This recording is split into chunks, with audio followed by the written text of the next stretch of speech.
बात करेंगे भोपाल की, जहां इंदौर के होलकर साम्राज्य की महारानी राजमाता अहिल्याबाई होलकर का 300वां जन्मोत्सव साल चल रहा है। इस अवसर पर एमपी की मोहन सरकार उनकी जिंदगी के प्रेरक पहलुओं को देश भर में प्रदर्शित करेगी।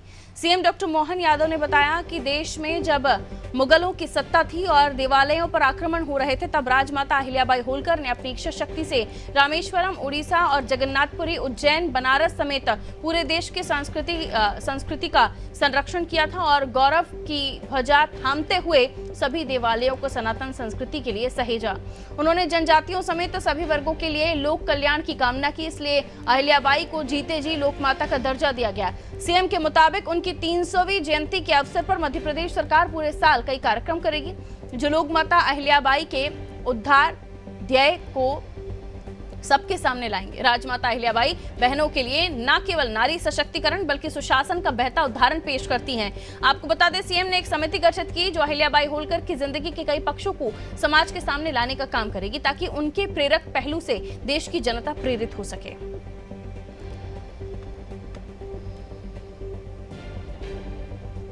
300वां जन्मोत्सव वर्ष चल रहा है।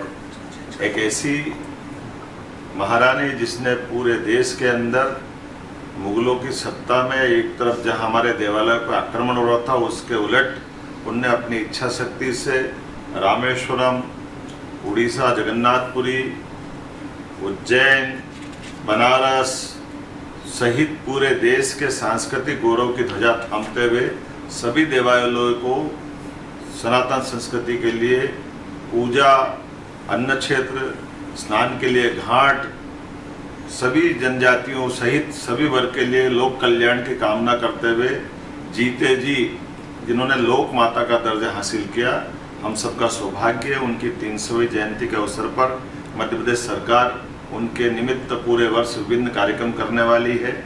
उन कार्यक्रमों के माध्यम से उनके जीवन के उदात्त ध्येय को सबके सामने लाएंगे, जिसमें वो नारी सशक्तिकरण के साथ साथ बहनों के लिए जीवन में न केवल वो अधिकार दिलाती है बल्कि हमारे सुशासन की बेहतर उदाहरण प्रस्तुत करती है।